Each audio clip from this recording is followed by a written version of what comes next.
Oh, yeah. So, how'd you enjoy the readings this week? It was okay. I saw Stokely Carmichael in the 70s Hmm. at Cheney State.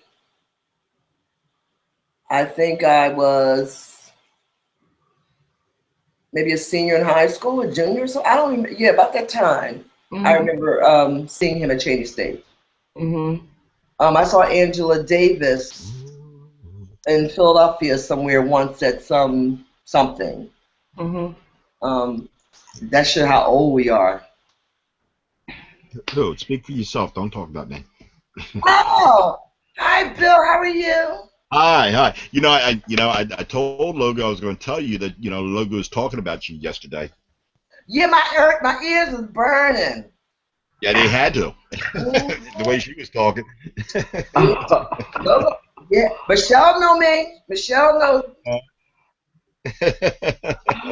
How you doing now? How's everybody?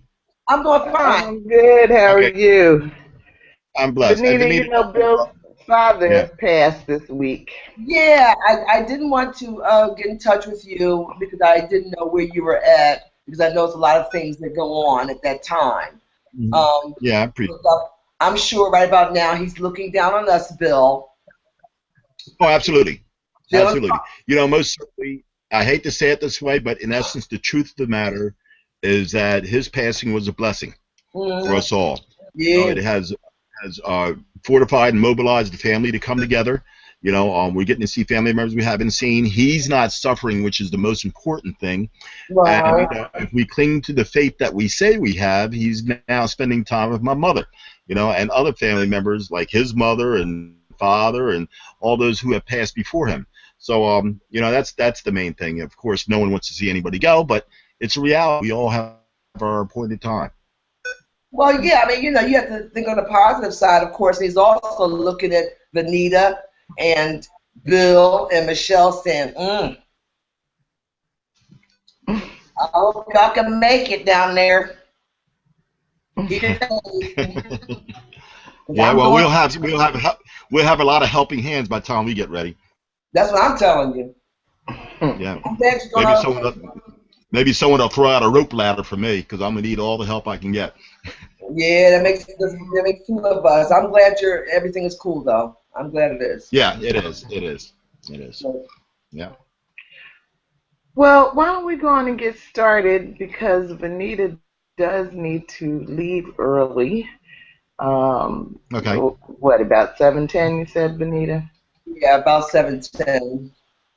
So yeah, so let's go on and get started. Um, Anybody want to do the welcome? Bill, of course, will do it. He seems bright-eyed and bushy-tailed tonight, right, Bill? Yeah, whatever. Yeah, I'm cool. But anyway, hello everybody, and welcome to the Revolutionary Love series. Featuring our leader, Miss L. She doesn't like me call her the other name, but L. Michelle Odom. Miss Venita and myself, William S. Peters, and we just want to let everybody know when we welcome you, we do welcome you that you're invited to join us. In this dialogue, these discussions that we have, centered around, on blackmailed, the book, and our perspectives and sharings about revolutionary love. And God knows we need, some revolutionary love to heal all the ills that, exist not only in our community, but in humanity. So that's the dialogue. And again, welcome. And for those that miss us, realize that Miss Michelle Odom does a tremendous job in, making available the files on YouTube. So stay tuned. We love you. Blessings. Okay. And Venita? My name is Mia Walker, and our selection this evening that we will be discussing is, let's see here, Angela Davis. Um, I'm trying to find my page here. Yeah, we'll be discussing a historic speech by Angela Davis, which took place in 1969 on November 12th. in Oakland, California, and we will also be discussing Stokely Carmichael's speech that was delivered at Berkeley, California on October 1966. My name is Venita Walker. Welcome. Thank you. And I'm Michelle Odom in Brooklyn. So I guess I'll go ahead and read the summary because it's kind of long. Mm-hmm. The Liberation of Our People is the transcript of a speech delivered by Angela Davis on November 12, 1969, at a Black Panther rally in Oakland, California. She addresses the interconnectedness of the struggle for freedom and the ways in which it manifests and intersects domestically and internationally.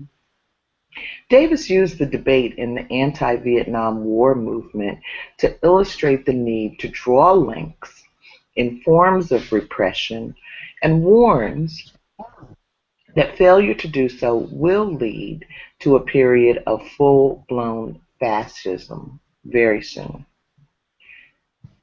Looking at the issue of criticism, Stokely Carmichael asserts on behalf of the Student Nonviolent Coordinating Committee, SNCC, that a man cannot condemn himself. He then takes the opportunity in his October 29, 1966 Black Power address at UC Berkeley to say, "White America cannot condemn herself. And since we are liberal, we have done it. You stand condemned." America is condemned for its racism, for its white supremacy, for failing to make democracy work, for its imperialism, for its abuse of power, and for being uncivilized. Given its guilt, Carmichael then asked about next steps, such as how can white society begin to move to see Black people as human beings? How can we build new political institutions that will become the political expressions of people on a day-to-day basis? And can white people move inside their own community and start tearing down racism where, in fact, it does exist? And what can we do to stop that war? In order for America to really live on a basic principle of human relationships, a new society must be born. Racism must die, and the economic exploitation of this country, of non-white people around the world, must also die. Must also die, he counsels. Stokely Carmichael then goes on to suggest to white people that they focus their organizing in their own communities, thus creating opportunities for coalition. Can they, in fact, begin to move into and tear down the institutions which have put us all in a trick bag that we've been into for the last 100 years? He also advises young people to take on the role of leadership. We must urge you to fight now to be the leaders of today, not tomorrow. We've got to be the leaders of today. Okay, Venita, you want to do part one?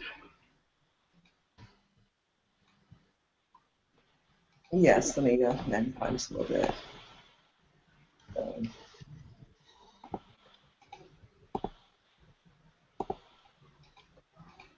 Okay. Key points of discussion questions. American fascism. The whole economy in this country is a war economy, said Angela Davis. It's based on the fact that more and more weapons are being produced. What happens if the war in Vietnam ceases? How is the economy going to stand unless another Vietnam is created? And who is to determine where the Vietnam is going to be? I think it's becoming evident that the Vietnam is entering the streets of our country. David asked her listeners to see a connection between racism in America, judicial process, and the war in Vietnam, noting that we are facing a common enemy, and the enemy is Yankee imperialism, which is killing us both here and abroad. She wants us to see that by making the connection between domestic and international conditions and events, we could find the collective power to resist the onslaught of fascism in this country. Otherwise, the movement is going to be doomed to failure. The way to make the connection is in demands made by the movement, and she urged the anti-war activists demand withdrawal of American troops from Vietnam, demand recognition of the South Vietnamese Provisional Revolutionary Government, and demand the release of all political prisoners in this country. Question number 1. Was Davis right about Vietnam in the streets of this country? Please support your position. Number 2. Fascism is a controversial term with different meanings for different people, but a quick Google search defines it in this way. Fascism is an authoritarian and a nationalistic right-wing system of government and social organization. In general use, extreme right-wing authoritarians or intolerant views or practice. Have Americans successfully resisted the onslaught of fascism in this country? Why do you see it that way? Okay. Okay, thank you. Anybody?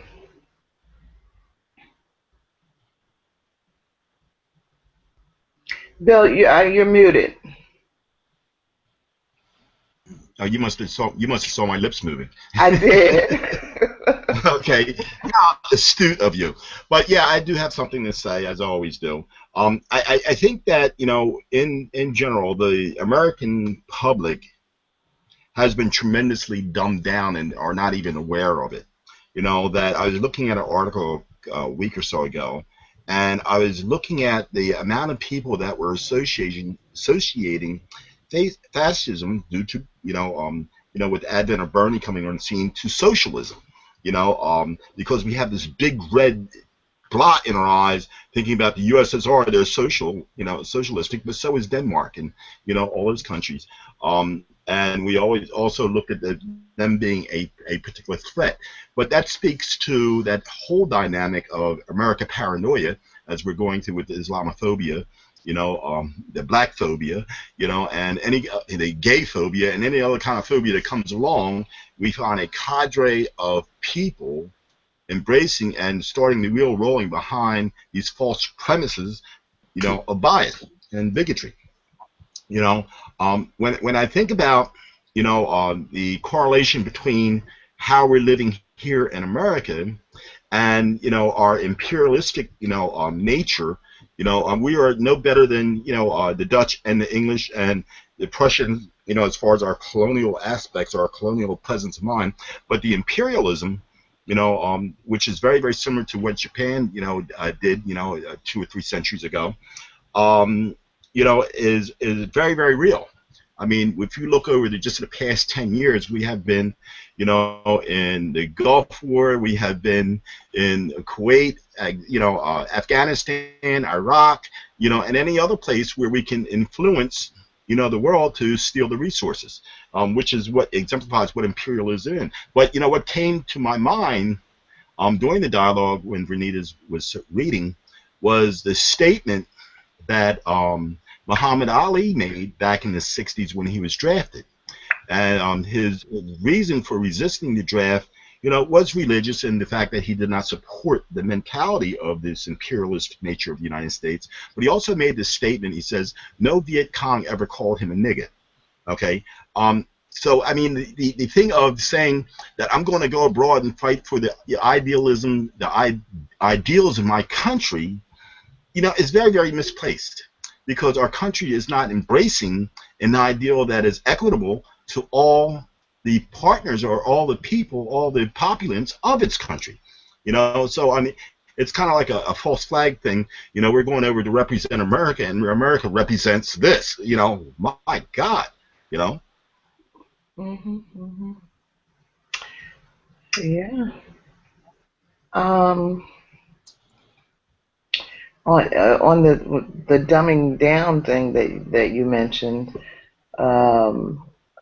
makes me think about an article I posted today or yesterday about um, sound waves. You know, I'm always asking myself, is it in the air? Is it in the water? You know, what is I think going it's everywhere. on? Because people, you know, seem so very different than they did, you know, even 30 years ago. Right. And and I realize that there are a lot of things that have happened. Processed food, you know, poor education. Um, there really are a lot of things. I was watching one of it started out listening to Stokely's speech, the one that we Hmm. read this week. I was listening to it on YouTube, and that led me into watching some other videos on YouTube. And I came across a story by Mike Wallace on on the problem between blacks and whites. I think it was 1966 that he did this show. And, you know, compared to the kind of quasi news like product that we're fed today, it was like Mm. excellent. It was like, oh Yeah. my God, this is real journalism. And, you know, and you could see how people would get connected to what was happening in the world if they were getting news programming like that. So, Hmm. you know, so there are a lot of things that have happened that have led to that dumbing down. But the Hmm. article that I posted today was talking about, I guess it's megahertz, MH, Right. Hmm. uh, sound waves, Hmm. and apparently there's like an international standard, and that I Hmm. think it's 432 is the number that vibrates naturally Mm-hmm. with Hmm. human beings, but they have set the number at like 440, something like that, which has the effect of making people aggressive and all, all kinds of stuff. So, you know, there's just so many things. Yeah. I do think on the first question that Davis was right. Um, that you know that we have witnessed the coming of war to our streets, and when you think about the FBI's war on black activists, or the military-like response to the Occupy movement, um, the militarization of local police forces, the militarization going on in our public schools. Um, you know, we're in a bad place. Yeah. Hmm. Yeah. And I just to chime in, I know I went over my 3 minutes, Venita. I'm sorry, but to chime back in and to reiterate, I think the change comes, even though we're knowing they're doing the stuff with the water and the, chem clouds and the, the what do you call it, the resonant tones, and vibrations, and they're broadcasting this stuff. But I think the major thing is referring back to Mike Wallace in the '60s to today is back then there journalism was more responsible in some sectors, and overall it was more transparent. Whereas now it seems to be a political pundit, a football, a tool by Hmm. which to serve a certain few, globally. So, people, whether they realize it or not, have lost the ability to discern truth because they're constantly fed a truth that is a lie. Right, and you know, and even if you are, you know, the quasi scholarly type as we all are here, you know, and you're willing to read a book and willing to do some of your own research. Certainly, you know, most people are not in that place, you know, and when you're having to work, you know, 16 hours a day just to try to keep a roof over your head, you really can't, you know, engage in a lot of study. And so it's all very You know, it's all very calculated. And then when you look at this sort of outpouring of support for a person like Donald Trump, Mm. you know, I think that really exposes the sort of fascist desires, whether he Hmm. gets elected or not. You know, Right. we now are clear, if we weren't before, you know, anybody that was dallying in that post-racial mythology ought to be clear by now that Hmm. there's a very significant piece of the American population, um, you know, that would really do some ugly things to you if they had the chance. You know, they just don't get it. They just don't get it.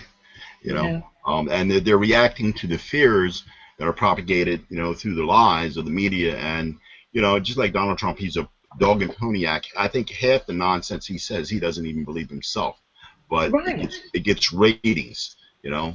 Um, and unfortunately, the ones that are dumbed down by his rhetoric and the followers of his rhetoric, you know, seem to me personally, not to condemn anybody, but they cannot discern or judge for themselves because they're too lazy to do any particular type of research. I mean, like you even look at his track record. His track record as a business person is atrocious, regardless of how much wealth he has accumulated, because most of the wealth he has accumulated has been through deceit.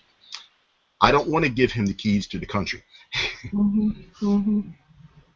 Well, I think we have to realize that most people are average. Hmm. Hmm. So, yeah.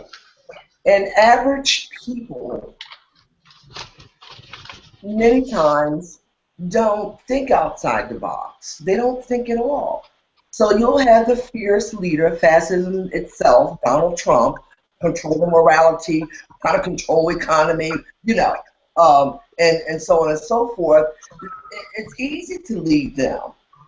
He doesn't have to put a lot of effort. I could do that. I could turn to and say the same crap that Donald Trump is saying today, even with my face being black as it is, and I probably would have more followers than you could shake a stick at.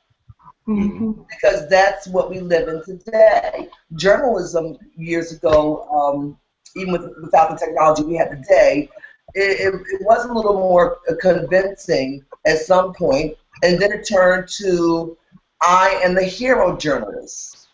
As you probably noticed in the past couple of years, you've had journalists that have been taken down off their throne, making up stories. I was ducking bullets. He was home watching Jerry Springer, and he talking about he was over there in another country ducking missiles. So, you know, no, I'm serious. We're into this heroic mentality to the extent that it really is costing us a lot. People cannot now discern between what's real, you know, fallacies and what's not. Hmm. So Donald Trump, and I agree with Angela Davis, also the Vietnam being on the street. A good example of that.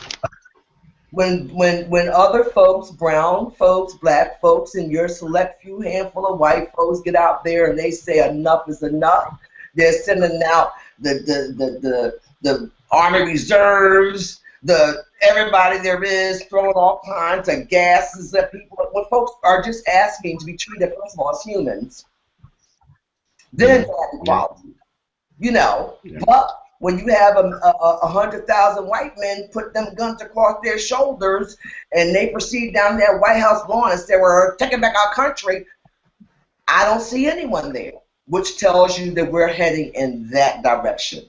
Yeah. Yeah. Totally heading in that direction. Yeah. You, So, you you know, know. South Yeah. Korea and every other war is right here, right now. If you fight Right. for human rights or equal rights or any kind of rights, Hmm. the elites are saying no, no, no, no, no. It's never going to happen. And it's getting Hmm. worse. And Donald Trump is just bringing it on home. That's all. Right. Yeah. But you know, I find, you know, ironic, you know, and I found this not even amusing, but just like kind of sickening, is that several weeks ago I was looking at this video, and it was a polling of people from Mississippi. I don't know if anyone ever saw that. And, how much to the right they are, as far as supporting the Republican agenda, whatever. And these people are, functionally illiterate, poor, disenfranchised from the system, yet and still they support a system wholeheartedly without question that disenfranchises them, because it's playing on the fears, the black phobia, the Islamic phobia, the Mexican phobia. They're playing on those phobias, it just amazes me when I talk about that dumbed down. That's putting it very, very nicely, because a lot of these people that were on that video were just plain out and out fools. They didn't have a pot to piss in or a window to throw it out, yet and still, they're blaming their woes on the small percentage of black people on welfare and whatever, and they're still embracing that mentality of fear, which is constantly be fed to them by the media. Well, a good example of Angela Davis was talking about this a particular trial. It was in San Jose, California. This is a good example how it's hard to even say you have a fighting chance, because the judicial system is so corrupt. It was corrupt then, putting folks in jail who are fighting for human rights and equal rights, is corrupted now. But this I found particularly interesting. I think his name is Chargin, the fascist. He said, Mexican people, after 13 years of age, this is the judge saying this, it's perfectly all right to go out and act like an animal. Maybe Hitler was right. Maybe the animals in our society probably ought to be destroyed because they have no right to live among human beings. Who are lower than animals and having the right to exist in an organized society. Just miserable, lousy, rotten people. Now, this was supposed to be a direct quote talking about a Mexican. Right, from a judge. From a judge. So what kind of chance in hell do you have when you got the Donald Trump up there talking about they're raping our women? They're killing up everybody, bringing dope in here. I mean, it's just, so it never stopped. It's a continuation. And he's just bringing it on home. And for those thinking it, and some new people that are coming to the surface, she's 100% correct. It's scary. It's very, very scary. It never stopped, but it did become more, what's the word I'm looking for, covert or underground. Like I remember you, Venita, talking about being in a car one time, riding down the street and looking over and seeing the KKK guy in his full uniform, and you were saying, I'd rather have him wear his uniform because I know who he is. So pretty much for the last 30 years, it hasn't been as clear about who's who. And that's what created the space for this post-racial myth to take hold. And so a guy like Donald Trump comes along and he brings it out of the closet. He puts the hood right back on. Yes, he does. So you don't have to wonder who he is, but you do have to figure out how you're going to protect yourself. That's what it is, I think now. And I think that's why another reason why people are so lethargic with activism is that you have so many things going on, as you said. First of all, how are we going to protect ourselves from this fool? He is really stirring up some crazy. But once again, mind you, especially when he speaks about Mexicans and Muslims, what's the latest thing? Folks need to be go to jail. Women to have abortions. What the fools this go? Yeah. And you can jail. I heard that women should be punished if they have an abortion. Punished. So he's on to a lot of different stuff, and once again, what does that sound like to you? Into morality, into the economy. I mean, he is like. Right. Yeah, but really, what got folks off kilter was Barack. Oh. Oh yeah. Oh yeah. They ain't been right since 2008. You know, That's and all. That so that really that yeah, messed them up to the yeah, that messed them up. So, yeah. so then the Donald comes along and he takes all of that that has been festering for 8 years, It's been And festering. you know. the ironic thing about it, we know what Barack inherited, as far as the economy, the Hmm. condition, the state of the world, the state of our country. We know what Barack inherited. And, Hmm. they're in denial about that. But watch. For the next 8 years, they'll be saying, the problems we have is because of Barack Obama. Yeah, yeah, You, you know, as usual, the black man takes the blame. yeah, Well, absolutely. I do find they discard folks the same way they discarded black folks. Mexicans, you see, it's that reverse psychology thing really bothers me. That's the kind of stuff that gets you killed. That's the first thing. And it's the same game with reverse psychology. Donald Trump saying they're raping our women, they're bringing in drugs. First of all, let's make this perfectly clear. When you are using, abusing, slaving, molesting, beating Mexicans into a pulp, everything was fine. Hmm. Before this recession, California, girl, they was building your beautiful homes, breastfeeding your kids, wiping your butt while you do anything you wanted to do to them. It was okay. And as soon as we have a deep recession, aka depression, but they don't want to talk about the D word, then all of Hmm. a sudden you're taking our jobs. You have no use to them anymore. It's the same thing. It's over and over. Once you become no use to them, of any use, then you become a problem. Yeah. So they moved on now to the Venezuelans, the El Salvadorians, so they moved on to the next group of brown people to use, abuse, and then diminish and throw away. So it's a vicious cycle, but the same game, Bill. Yeah, oh, And absolutely. I also wanted to say in terms of the fascism question that I remember when my son was like in junior high school and they implemented a zero tolerance policy around bullying. Um, but that kind of language, that's the same period that, the mass incarceration Mm-hmm. issue was exploding. Um, and it's that kind of language, that's the authoritarian spirit, that's zero tolerance, lock them up, throw away the key, you Yep.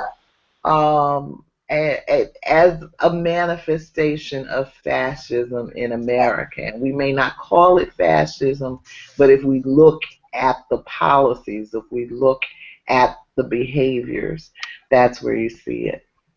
Well, you see it in Donald Trump's speeches, and someone comes that's protesting, get him out of here, throw him out, Yeah, and that's the kind of stuff that really, sends like chills through my body, and you can see what's coming. Anyways, yeah. Yeah, well, before you have to leave, let's say hello to Shareef. Hello, Shareef. hi, How you doing, Shmi. everybody? How you doing? What's up, brother? Good, how are Hey, you? what's up? How you doing, man? God bless. Hanging in there. All Good. right. Well, Venita needs to leave early, so maybe we can move on quickly to question part two in black and white, because maybe she can respond to that. Bill, do you want to read that part two? Okay. In black and white. Now, we maintain that we cannot have white people working in the black community, and we mean it on a psychological ground. The fact is that all black people often question whether or not they are equal to whites, because every time they start to do something, white people are around showing them how to do it. If we're going to eliminate that for the generation that comes after us, then black people must be seen in positions of power, doing and articulating for themselves. An equal or greater issue Stokely Carmichael had with white people organizing in black communities than the one identified above is that the real change needed is at the level of white people.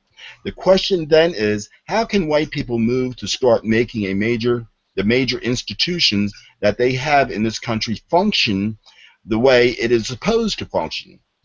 That is the real question. And can white people move inside their community and start tearing down racism where, in fact, it does exist? Where it exists. It is you who live in Cicero and stop us from living there. It is white people who stop us from moving into Grenada. It is white people who make sure that we live in the ghettos of this country. It is white people that do that. We must change in order for America to really live on a basic principle of human relationships. A new society must be born. Racism must die, and the economic exploitation of this country of non-white peoples around the world must also die. 3. In the 50 years since Stokely Carmichael spoke the words about the need of black people to be seen in positions of power, many African Americans have attained leadership positions in their field, businesses or organizations, and we have a black president of the United States. Have these accomplishments helped to increase the confidence of black people, or the way in which black people are seen by others, in your opinion? Why or why not? 4. What do you think of Stokely Carmichael's advice to white people on organizing in their own community? Stokely Carmichael condemned America for its many failures, recognizing the difficulties we have as human beings in condemning ourselves. What advice, if any, do you have for humanity about learning to accept criticism? Okay, Venita, do you want to respond real quickly to any of those? Yes. What do you think about Stokely Carmichael's advice to white people on organizing in their own communities? I think it's fabulous advice. But will it happen? No, probably not. I think a lot of that is because we really are moving forward. And then we have the likes of folks spewing out all kinds of hatred, the way it is. Once again, remind you that all white folks aren't wealthy. For the most part, most of them are like you and I, hustling every day, trying to keep a roof over their heads. I don't really think that that's really on the forefront, on the front of their heads. I really don't. So I do believe that his advice is wonderful, but I don't believe it will ever happen. At least not in my lifetime. Well, it hasn't really happened in the last 50 years. So. That's what I'm saying. So I don't. But who knows what the next 50 years hold? That's right. We'll be gone. But I don't think it'll happen. And another one, question I'd like to address. In the past 50 years, he spoke about black folks and Afro Americans that are progressive, and do we feel as these accomplishments that help increase the confidence of black people, or the way in which black people are seen by others, in your opinion? I presume the others are white folks? Well, we're a very diverse country, so I really meant any others. Mm-hmm.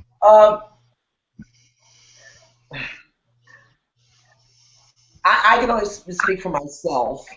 I don't know if others, black folks, have felt differently about that, but as for me, I've always been confident, and I don't look to white folks to recognize me, to see me, or anything else for me to feel good about myself or feel good about my accomplishments.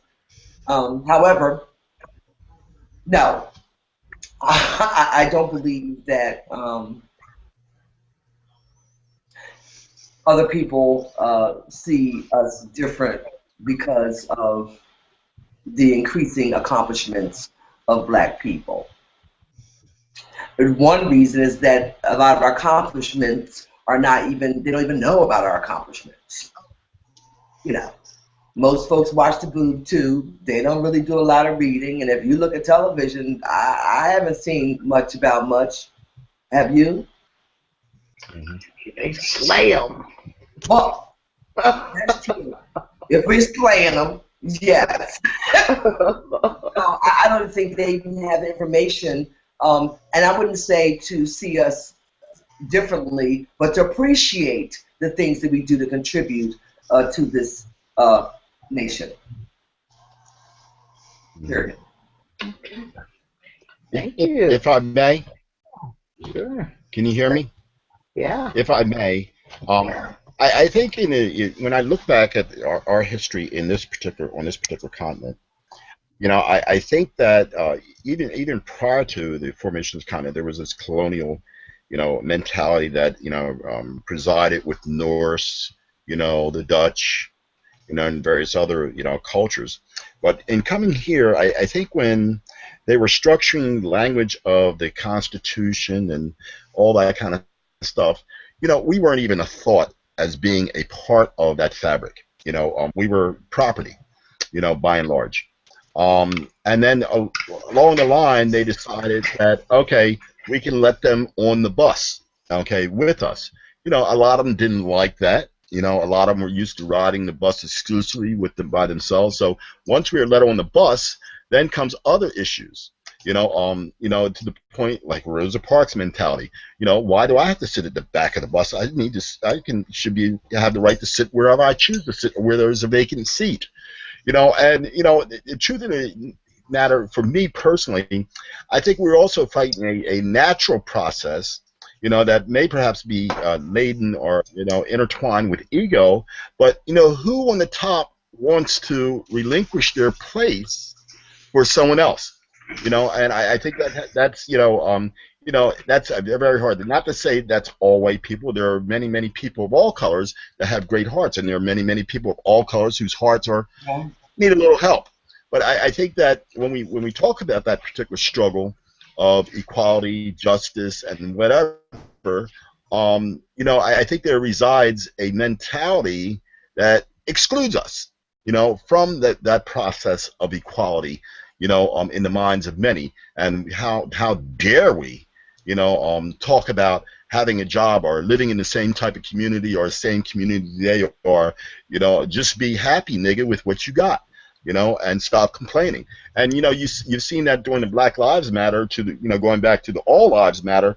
That mentality is so prevalent that that we should just be quiet, stop complaining, and be happy with what we have.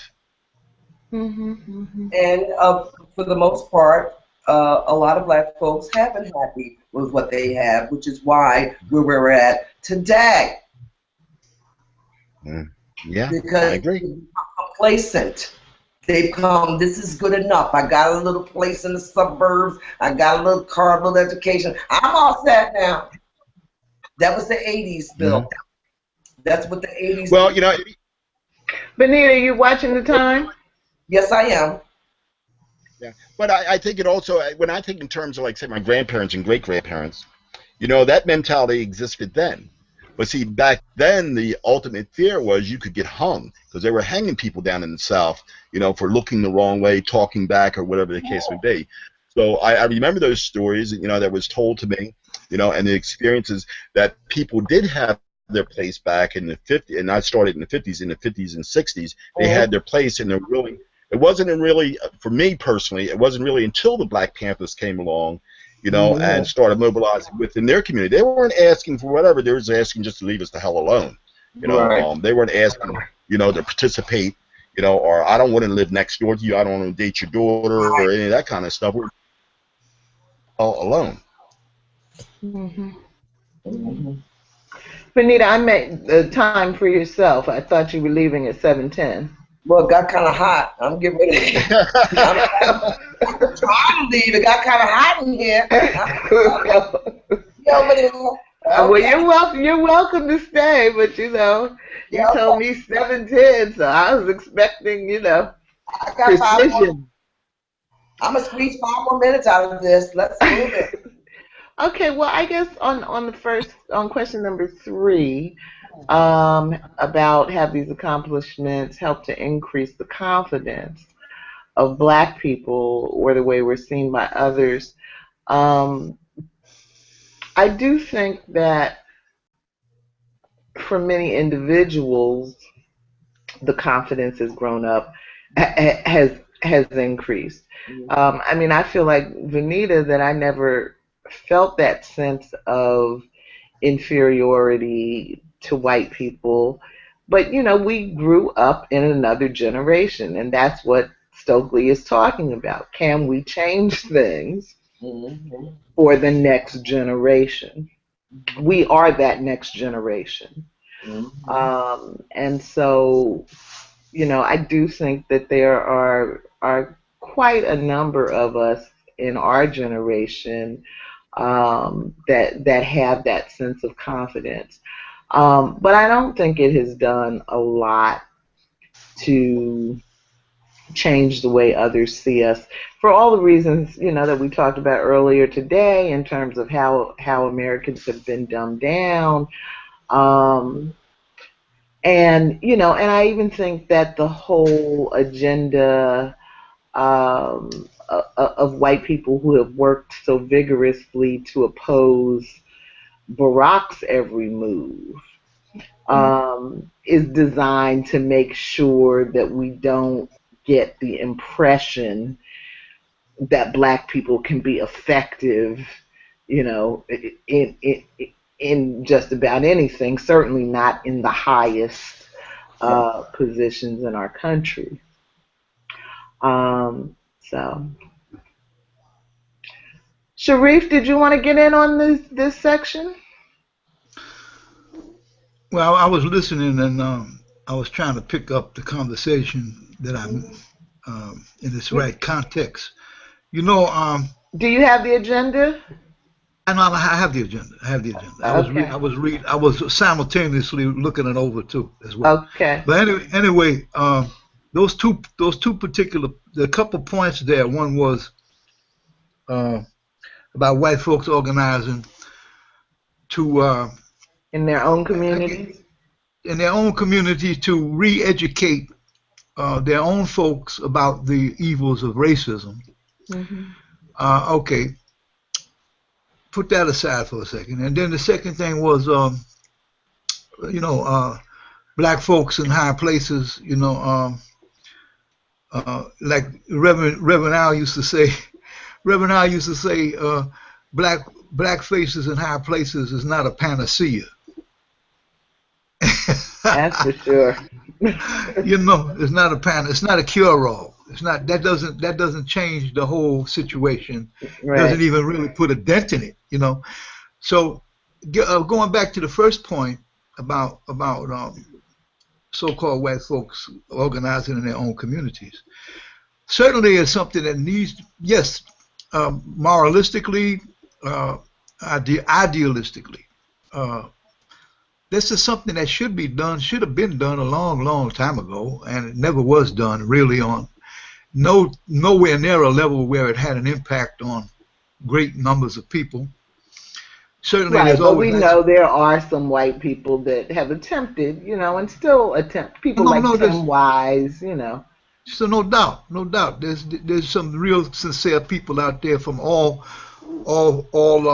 stripes, from all across the whole, diaspora of humanity, if you want to put it that way.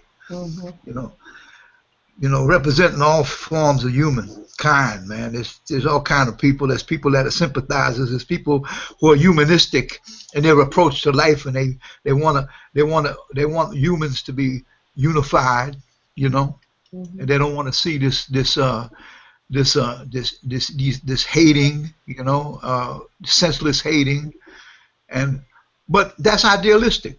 Realistically, when you look at the manifestation of where we stand in America, the question has to be is how racist, if you want to rephrase it, how racist is America today in 2016? And I won't even blink, and I'll say extremely racist, extremely racist. The fact that they treated Barack the way they did all these years, in spite of all, I always call Barack the Jackie Robinson of the presidency. You know where that, would you concur with that? And in the spirit of that, considering what Jackie had to go through being the first black man that organized Major League Baseball, and Branch Rickey in the Brooklyn, the owner of the Brooklyn Dodgers, had to get a special cat that was able to absorb all of the slings and arrows. He couldn't get some volatile kind of personality because that would make it, that down the line they wouldn't get nobody else in it. That would squash it. There wouldn't be that was like, you know what that was like when Jack Johnson was the first black heavyweight champion of the world, and he was, you know, excuse my vernacular, he was knocking out white cats and banging their women. So that's a hell of a combination. Back in the time he lived in, man, like in the early part of the 20th century, that was like madness, you know. And so what happened? What happened when Jack Johnson lost his title?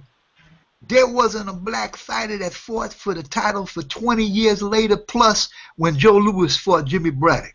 Shareef, excuse me for interrupting you. Your time is up. Would you like to have another minute? Yeah, please. Cool. So that's what I'm saying. Like, they had to get the right cat. So they had to look at the long-term situation. Jackie was made for that. He was able to endure fine.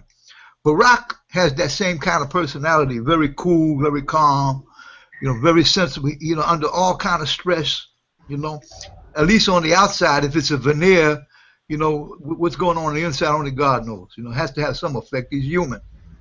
But the fact that they never gave him credit for nothing, and in spite of all of that, not only but vilified him, not just not give him credit, but vilified him and put blocks up on everything he wanted to do, even stuff that they even endorsed when before he came on the scene. When it came out of his mouth, they squashed it. They said it was no good. So they went to the extreme and never let up from there. And they made a pact that he was going to be a one-term president, and he was not. It failed, you know.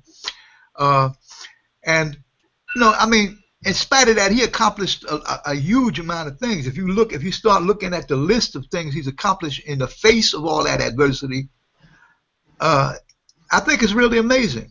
And but that being said, just give me a second, or give me a minute. That's it. That's a manifestation of the environment we live in.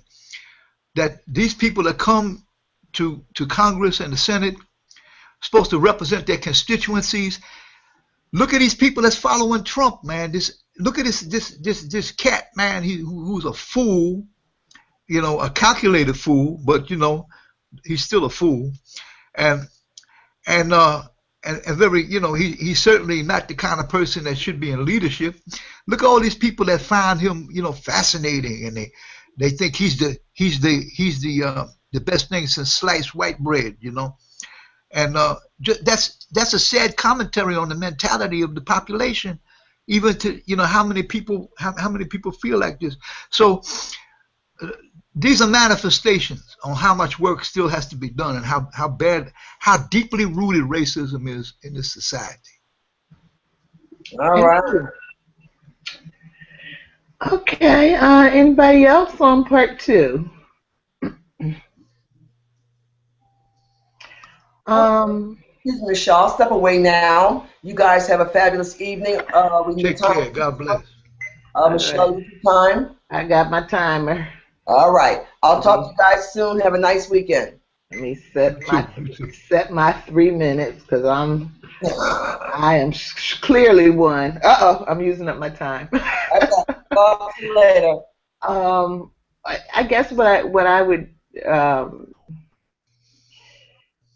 say that kind of, I don't know, concerned me a little bit about the thrust of Stokely's remarks, advising white people. I mean, I agree that, you know, absolutely, that the best role for white people to play is focusing on organizing around the racism in their own communities. But I'm always concerned that it seems like sometimes black people get into a thing of feeling like we can't do, that we have to wait. We have to wait. We have to wait on white people to change um, before our lives will get better.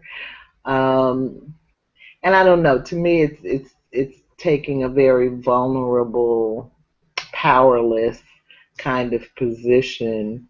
Um, and certainly, we don't have the power to change white people, but we do have some power to change ourselves. And so, he was at UC Berkeley. He was, I'm sure, speaking to a predominantly white population, and and that was his message in that environment. Um, but the speech itself left me kind of feeling like, well, where is the sort of comparable conversation about what we can do in our own community? And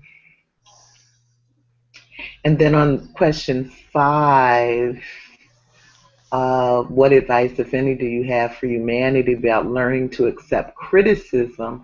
I really enjoyed his piece in the beginning where he was talking about Sartre and, and the whole thing about the difficulty people have condemning themselves.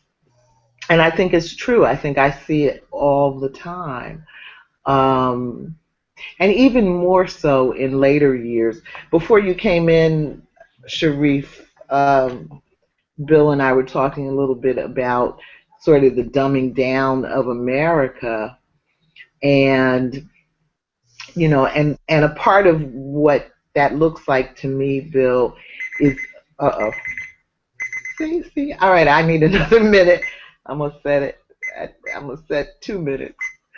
What that kind of looks like to me, in part, Bill, is the difficulty that people have accepting criticism, the sensitivity that people have to criticism. I remember Mao, wrote a book called Criticism, Self-Criticism, because it's so important that we be able to take criticism as a route to growth and development. And so when we shut out all criticism, that's very problematic. And I think, I don't know, I'm not a sports fan, but I think that there may be some lessons in how great athletes are trained, on how to accept criticism. I mean, imagine, an athlete not wanting to hear feedback on how he's doing. So I don't know. That's all my advice on that. Anybody else?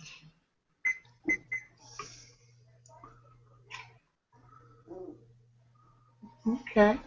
I'm You want to sorry. move on to part? I'm sorry. I had my mic muted again. But if I may Okay. add, I think the other half of that is that by and large, black, white or whomever, by and large majority of society these days do not and are not willing to take responsibilities for where we're at. And it's always easy to point the finger and give the blame and offset the blame on some other dynamic. And that's exactly why Trump's campaign is so successful, is because these people, so many people are living in some type of way, whether it be spiritually, intellectually, physically, economically, and it's easier to say it's them folks' fault, whether they be black, Islamic, Mexicans, or whomever, the gays or whatever, as opposed to saying, okay, what can we do? Because as evidenced over the years, we have stopped taking responsibility for our government. So what do we have now? A government that really don't give a shit about how we feel or think, because the whole voting process is a sham anyway, Yeah, I agree.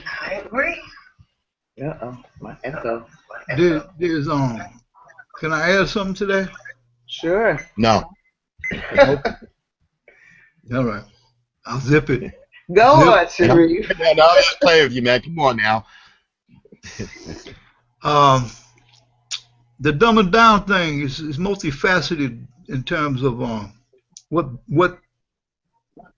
what played into that. You know, I mean, you know, the era we live in with this high technology and many traditional things that we did coming up in my generation, you know, reading more books and writing perhaps even, you know. These are becoming dinosaurs with the present young generation. You know, people are locked into their smartphones and their iPads and their tablets and their PCs, you know, their computers, and you know, we're living in an electronic world, and it has its usefulness, but also it has its detriment. That's one thing that fed into that. The other thing is, so you know, the other thing was that when you already had a racist, you already had a substantial racist element in America that never left. That kind of a thing that I just described doesn't help diminish it. You would think it would, because of all the information you could get, you could download, or you know, you can tap into. But you'd have to want to do that. You'd have to have some impetus. You would have to have some ambition to do that and see the need for that. And we basically live in a society where nobody wants to take accountability for their own responsibilities in general. And when it comes to a subject like racism, that's magnified. That fact is magnified, and in fact, then you also have to add denial. You know, so there's a psychosis in that mix. There's a sickness. This is a mental sickness. Yeah. You know, there's a psychosis in there, and there's a psychosis in the black community post-slavery. Yeah. The ripple effect of post-slavery never left. So you combine all of that potentially volatile, you know, ingredients, man. You know, volatile ingredients, man. Of all these negative kind of forces, man. And you really have to have some very serious, good people who are honest and who are knowledgeable and who know how to articulate and know how to deal with different kinds of people, to take the role of leadership and guide the people, guide the masses in a very positive way. That's an idealistic, almost like a dream that has not come true. And some people even say, well, we had a piece of that with Martin, but no, we didn't really have. Yeah, please. Go ahead. We didn't have a piece of the civil rights movement. Look, the civil rights movement failed. Right? If you even want to call it a movement, I think it was a mirage. Okay, because it was co-opted for one thing, but there's people that use that for self-aggrandizement, to hop on it and piggyback off of it for their own self-aggrandizement. European Americans, you know, so-called white folks did it, liberals, you know, and other folks. And if that wasn't the case, going back in the 60s, we wouldn't be looking at the situation we're suffering through now. We're going through now. It would be a lot more advanced than that. Mm-hmm. You go into the neighborhoods, you go into the hoods across the country, in the inner cities, deplorable situation exists. And and the so-called what is it, like the shepherds of the people, you know, the people held responsible or supposed to be held responsible for holding the best interests of the people at heart. Mm-hmm. They're corrupt, man. They're corrupt. They're stealing, they're robbing, they're getting busted, like in Detroit, the mayor of Detroit, you know. And all kind of corruption is jumping up where people just grab what they can and just totally forget the people. And on every level, they're forgetting the people. Even if you take racism out of the mix, they're forgetting the people in general. Yeah. But it's compounded in the black community. It's compounded in the black community.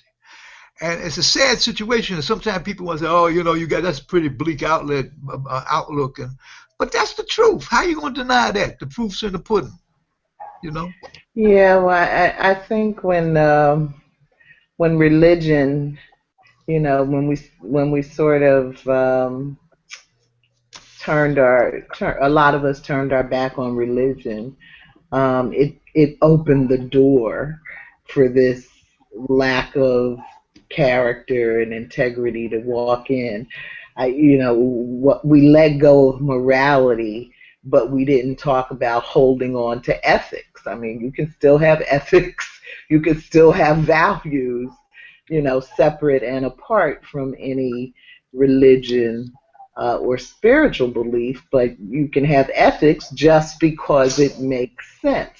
If you can't trust your leaders, you know, Well, then that's one of the problems of separating what they call church and state. mhm, But what they're really saying is, check this out. What they're really saying is, let's keep God out of government. mhm, mhm. Because it don't have to be church. It could be Muslims, it could be Jews, But Right, but but that's what I'm but saying. You don't have to have God in government, but you still need some ethics in government. but if you don't have God in government, Right. the chance of having ethics are nil, and the And man that and and that's and the and proof, that's what we're seeing. and Yeah. that's what we see. So what I'm saying is that how you gonna remove God from government when something as crucial as governing man, which impacts on the quality of life for those people on every level, socially, politically, economically, uh, such a crucial thing to do that you're at the reins of power that makes policy Well, and I, it I think one of the problems really is that America is so diverse. It may be the most diverse country on earth at this point, and and so with that diversity comes so many different religious and spiritual beliefs. And so when you look at other countries, countries that have been able to institute things like democratic socialism, they tend to be much more um, similar, much more homogeneous. The people kind of all look alike and talk alike and sound alike and believe the same things. And then you can talk seriously about having a religious foundation, to government. But in our kind of country, with the diversity that we have, I don't see how it could really work. Right. If I may interject here, I think that we need, and you're starting to see a movement that is starting to discern the difference between religious belief and spirituality. And Mhm. there is a distinct difference because when you talk about spirituality, you can talk about every single religion on earth, and you cannot slip a paper through the differences, a sheet of paper through the differences, because there is no difference in spirituality between me, a Muslim, a Buddhist, a Jew, or whatever, if I'm living with spiritual integrity. And Mhm. it's not so much religious, because even to this day, they're using the word religious. We are a Christian nation. Bush said that before he went over to Iraq. You know, they're using religious as an excuse to promulgate this Islamophobia, to promulgate the ostracization of people that had different sexual preferences, to promulgate, the differences in colors and all that kind of stuff. So I don't want to blame it. I don't want to blame it on spirituality, but I think it's important that we separate spirituality from religiosity, because religiosity, for the most part, that's not to say it's bad, but for the most part, is based on a rote, and people in general manipulate religiosity, to serve their own ends. But spirituality is true and undeviating, and cannot be manipulated. If you're following the Spirit, you're following the Spirit, because the Mhm. Spirit is of our Creator, and Mhm. that's all there is to it. Mhm. Mhm. Thank you. Well, it's getting late. Let's see if we can look at part three real quick. Shareef, could you read that, please? A question of leadership. let's see. Okay, the question of leadership. Leadership was a key issue to Stokely Carmichael. Bear with me because I got small print here on my smartphone over there. Oh, The phone's smarter than me, though, you know. Anyway, Mhm. leadership was a key issue for Stokely Carmichael, Kwame Ture, in his 1966 Black Power address to UC Berkeley, at UC Berkeley. He was concerned about who would do what in America to move the country away from its deceitful and exploitive ways toward a more humane and civilized nation. Would white activists take up the work of organizing in white communities and institutions? Would young people take up the role of leader? Would black people follow a path of integration and nonviolence or learn to move politically and stop trying to move morally? With the, wait a minute. Okay, with the advantages afforded by hindsight, we can now say most white people did not move to organize and restructure white attitudes, communities, and institutions. Oh, what a revolution! What a revelation! And institutions. Most young people did not take on the role of movement leader, and most black people did not learn to move politically. One might argue, however, that we did stop trying to move morally. Maybe you can add to that that we stopped moving. Period. Okay. And then and number 6, number 6 is what is your opinion?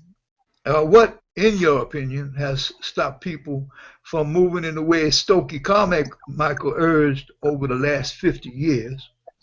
Let me reread that. What, in your opinion, has stopped people from moving in the way Stokely Carmichael urged over the last 50 years?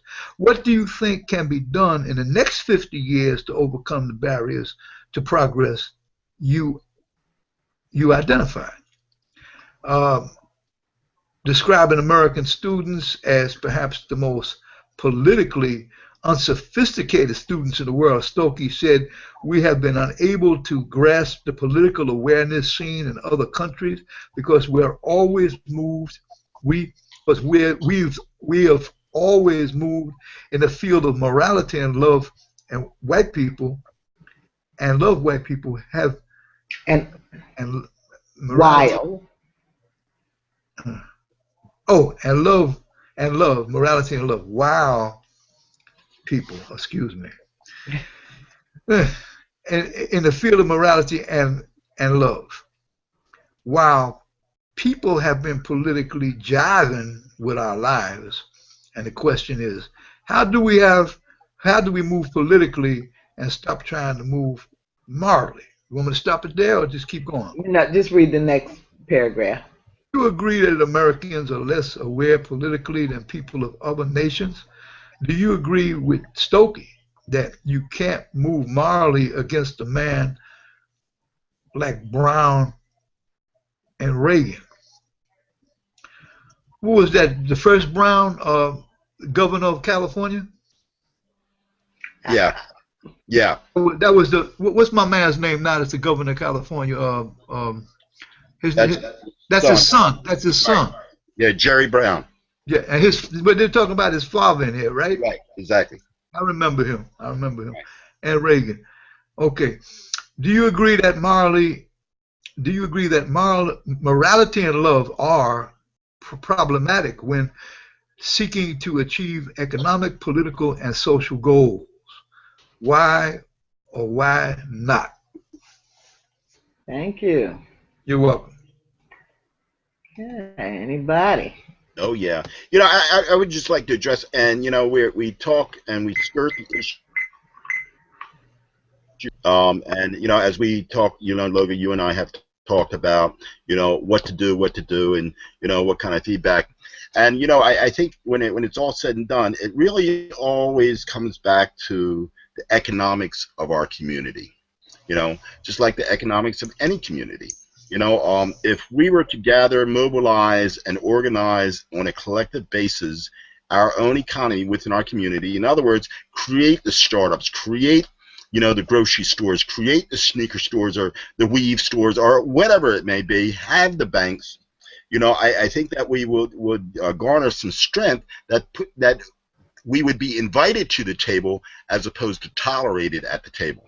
And that was one of the problems that they had with Gaddafi, because he was building his own table and saying, if you act right, we will invite you. Well, of course, he had to go. That's why people like Mugabe and even Amin are vilified, because the nerve of them niggas over there, not doing what we tell them to do. I mean, we go to Allende, we go to Castro, we go to Noriega, we go to, the Shah, not the Shah, but what's his name, Hussein, and and all around the world, this particular application of this particular equation has been applied and has worked. But if we look at the trillions of dollars that we spend as a community, and we were able to just kind of reduce it from and circulate it more in our community, our money lasts, our dollar lasts in our community in about 0.7 hours, about 7/10 of an hour, whereas you have, the Asian community was like, 28 days. Other communities are like 17 days. Well, even, New Kid on the Blocks, the Mexicans, their dollar is circulating substantially more than ours is in our community. And, when we give away our wealth, we give away our power. Yeah, I agree. Absolutely. When we were talking earlier about the question of has the confidence of Black people increased? And I made the comment that, I think I made the comment that we don't necessarily, our personal confidence may have gone up, but how we see each other and how other people see us has not necessarily gone up. And a part of what I mean by that is, the way we fail to support each other in business. A lot of us have had really bad experiences with Black business people or professionals, and so then that becomes like a self-fulfilling prophecy. So, if we need a lawyer, we know we're not trying to find a Black lawyer. If we need a doctor, we know we're not trying to find a Black doctor, and on and on. Well, if that's our, if that's our belief, then, we're also not holding that dollar in our community. So unless we're having a conversation about what goes wrong in our businesses and professional organizations, and and how we work together, and as Shareef mentioned earlier, there's a lot of really real significant, I think, mental health challenges going on. In the white community, but we can't do anything about that. But we have our own mental health challenges going on. And it affects how we do and do not do business with each other. And it affects how we have such difficulty working together in organizations. There are a lot of brilliant Black people, but when you put them together in a room, and try to get them to operate a business together, a lot of stuff comes up. A lot of times where we shoot ourselves in the foot. So, and I attribute a lot. I'm sorry. Go ahead. No, it's nothing. I just was laughing.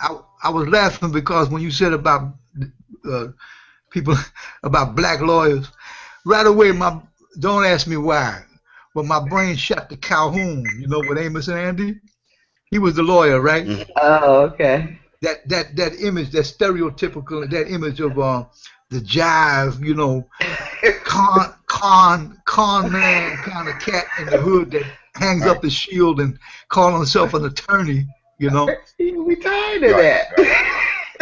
But go ahead. and you know, and also, if you don't, excuse me if I digress a bit, but there was one episode I just wanted to share this with you real quick. It's really historical and it's really hilarious. I remember back in the day seeing an episode of I think it was Kingfish was trying to sell somebody a house, and it might have been Amos or Andy. I don't know who it was. I forget. But there was only the front of the house. It was just a prop. It was like a prop, like on a stage prop. So he opened the door. He opened the door, and there was nothing in the door but the woods behind that prop. So he opens the door. He says, "And look at the beautiful backyard." He said, "Did I, you know, like, did I miss something?" Yeah. Speaking to what you were talking about, Loga, I think that by and large, a large segment of our community is still asleep. Even though we may be aware, but conditioning has had a residual effect on us. And we go back to the days of slavery, the conditioning about who made it with the man that owned the plantation. My skin is lighter than you. I'm a house nigga. I'm a field nigga. My hair is straighter or whatever. And you can still see this today, which is why the Vietnamese and the Koreans and the Chinese are making so much money selling hair. Because we want to be like Farrah Fawcett. We emulate that European image that was fed for so many years as being the acceptable image, and that without that particular image, if we're not vying for that or striving to be that, then we are less, we are a lesser being, and to this day, you find that, I see it in the poetry, I see it on Facebook, I see it everywhere, that, people are defining their esteem based on things of the world, as opposed to what do I have inside, who am I, Right. It's about what I achieved or what I own or how much money I make or how I dress. So we have within our community, a system of values, of transient values that have no lasting significance. Michael Jordan puts out a new pair of sneakers. Who's in line breaking their necks? The people that can least afford it, us.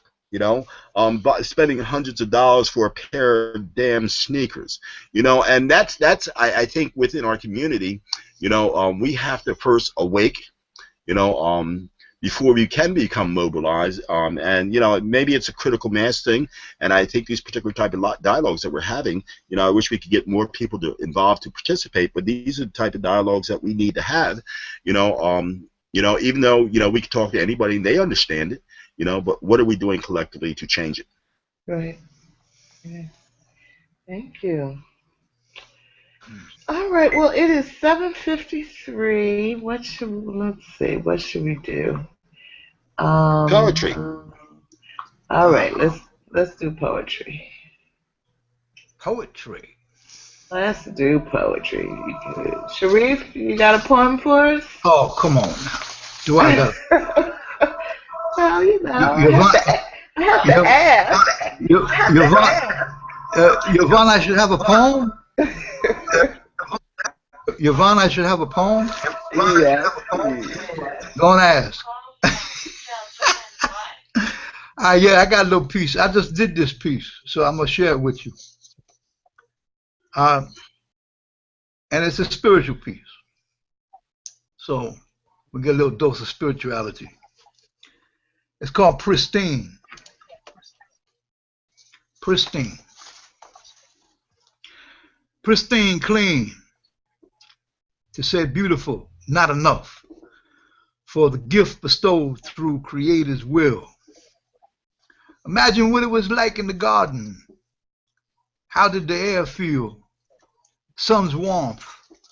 Smell of virgin earth blesses the senses. Creatures delight in life. Light dominates.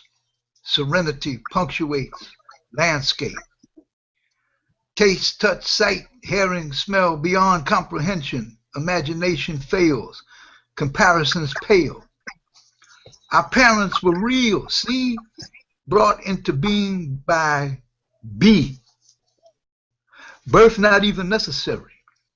nor sex or parents, no mother, father, just be.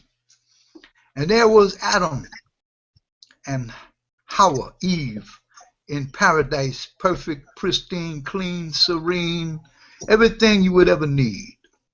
Food, drink, can you believe you have everything? But there was an evil jinn there as well, who was bent on mischief, wouldn't give respect to Adam. Allah said, prostrate to Adam. The evil jinn wouldn't obey. He said, I'm made from smokeless fire. He's made from clay. No way. He challenged the creator, the maker, said, give me respite. I will turn your servants away from right day and night. They will not obey you, but follow me. Just wait and see. So he was cast out, and as was Adam and Hawa, Eve, who was seduced by his whisper, that stripped away their peace. And so it was the evil jinn became Shaitan, Iblis. The real master of disaster is in full effect now more than ever, keeping his promise to have plenty company in hell forever. And Mother Earth is not what it was at birth. Mankind has raped her, beat her, desecrated her. She's so holy, given us alone to fulfill all earthly needs, once so clean, so pristine, ruined by ungrateful mankind's greed. And Allah said, don't obey him. He is an enemy avowed. But as Iblis promised aloud, them don't heed. Them don't heed. Food for thought equals education. That's that piece. All right, thank you. Master of disaster. Thank you. All right. And just Bill. Here I go. Well, for those that may not be aware, I think everybody here is aware, but on March the 28th, we lost my father, crossed over. He was 88 years and 8 days old, upon his ascension. And so this poem here actually is one I wrote dedicated to him and his memory. His name is Marion Peters, and most certainly he leaves behind a legacy, of 22 grandchildren, 6 children, 22 grandchildren, and 11 greats. And I just want to, offer this piece in honor of him and, a snapshot of what he meant to us, our lives, and to myself. And what do you call it? Titled Long Walk Home. Okay. It took him 88 years and 8 days to complete his journey. Along the way, there have been many a pleasures and many a treasures I am sure his soul has encountered. Most certainly he was such to all who knew him.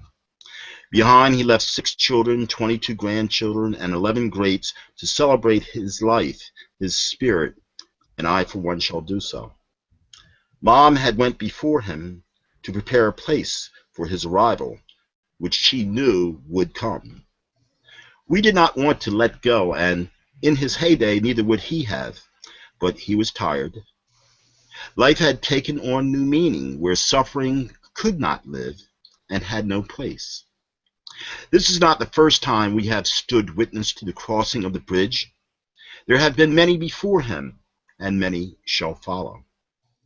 And one day we all shall pay the toll as well, some sooner, some later. But 88 years, 8 days? What a magnificent life. A bountiful blessing to have been able to share his journey, his passion, his dedication, his humility, his love, his guidance, and his reverence. I am thankful beyond words. So I say, thank you, Dad, for all your sacrifices and the time you have spent here with us sharing your light. Yes, I shall shed many a tear. I shall smile in reflection. I shall embrace the memories, and I shall miss you. But I shall never stop loving you, even in your absence. For truth be told, I am you, you are me, and I shall be the keeper of the spirit of your goodness and I say rest in peace, Marion Peters, my father. Born 20 March 1928, crossed over 28 March 2016. Beautiful. Beautiful. Thank you. You know, you and I talked earlier this week, and one of the things you mentioned, you know, was being able to have your dad 65 years, and what a blessing that is, and that even, you know, some of your children didn't have their mother very Right. long, and there's so many children that don't have that kind of. I was 19 when my dad passed, and in my late 40s when my mom passed. So it's hard for me to even wrap my head around having a parent for 65 years. But of Yeah. course, I'm going to make a tape from this. Um, so I think if you'd like to, Bill, maybe take a couple of minutes and talk about what would you want the children yet born, the children that won't have a chance to know Marion Peters. What would you like them to know about him if they could? Well, it's I can't selectively say I like them to know this, that, and this. I like to I pray that we, as the legacy of his seed, you know, maintain that spirit of congruity, love, and family, and you know, and honor, integrity, and all those particular things that my mother and my father gave us, and are able to pass it on, duplicate that, you know. Um, for me personally, because I write, it's significant for me to, you know, pen these thoughts, emotions, and perspectives that others may have the opportunity to read. You can't make somebody accept or, you know, take anything in, but I can at least provide it and make it available. The old story, which we all have heard so many times, is to pay homage or give them their flowers while they're here.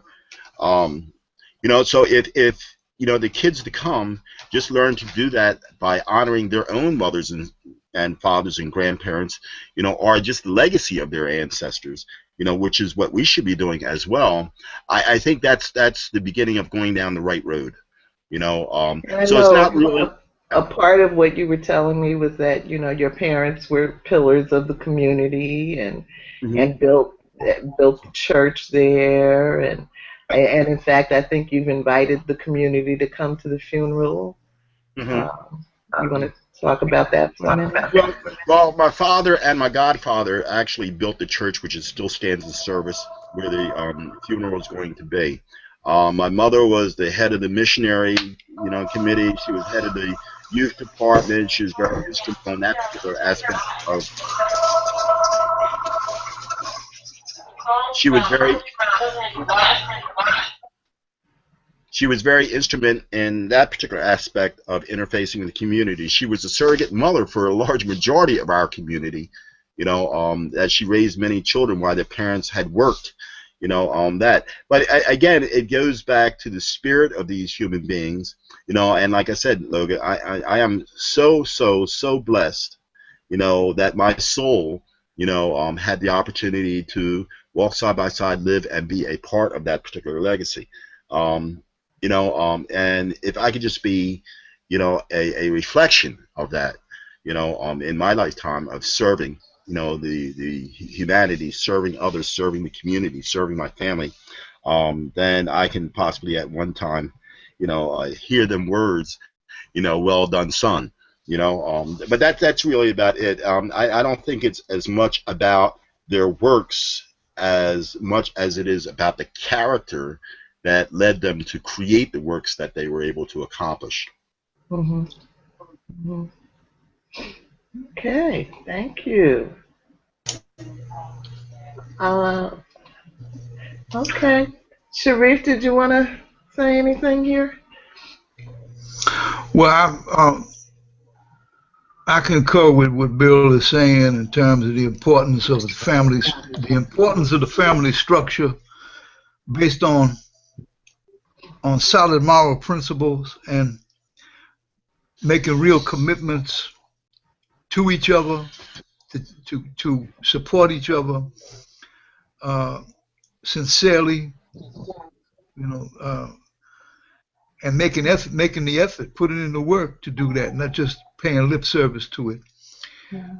That's what sorely has diminished and almost actually became a dinosaur in America, is the family structure. That itself is a slippery slope, and it can only get worse. If it's bad now, it's going to get worse. Because without that structure in a healthy state,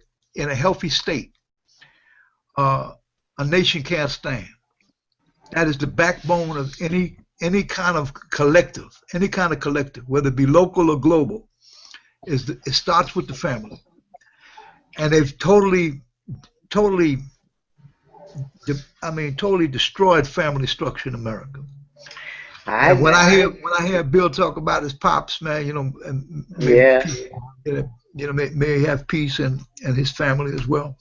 Yeah. And it resonates with me because I'm a family man, as well, and I have a large family. And and they need those kids, my grands, my children, even now who are grown in their. My oldest son is 51 years old, going on 52. And I have children well into their 40s and almost 50, and even they still need guidance from us old folks, from their parents. It doesn't go away. They need their fathers, they need their mothers, they need their grandfathers. That's an important thing. The Creator didn't make that. He didn't invent that structure for no reason at all. It has its place in the universe that's very, very crucial, very necessary. And they try to downplay it and they try to gloss over it, and it's having a very negative impact on, certainly here at home and all over the world for that matter. I'm gonna have to take leave, folks. All right. Well, good night. Good night, and Bill, Okay. my deepest feelings for your family, and wishing you peace, and serenity in the midst of this test. Right. Well, thank you. Appreciate Convey it. my love to your family, man, please. Most certainly will. Thank you. Take care now. Thank you. Speaking of family, Bill, so does this make you the old man in the family now? Yeah, I am now the patriarch. It's funny you say that because all the years when people would, greet me or address me Mr. Peters, I would jokingly say, "No, I'm not Mr. Peters yet. He lives in Puerto Rico." So now I am Mr. Peters. Well, I hope your family treats you better than we do the patriarch in my family. Let's not talk about that. We won't go there. That doesn't have anything to do with the subject matter here. But most certainly, I'm very, very grateful. And it may sound sick or odd, but I'm grateful that my father passed. Okay, because he was suffering first and foremost. So by whatever definition one wants to describe it, God, Allah, the Creator, circumstance, or whatever, he was relieved of that, and he went on to. He is now, as my faith tells me, it dictates, to be joined with his love of some 60 years, which was my mother. 60 plus years, which was my mother. But it also had a very, very strange effect because during his illness, there was this kind of separation, like lines being drawn in the sand, this camp versus that camp, and this opinion versus that opinion, this intelligence versus that intelligence, this logic versus that logic.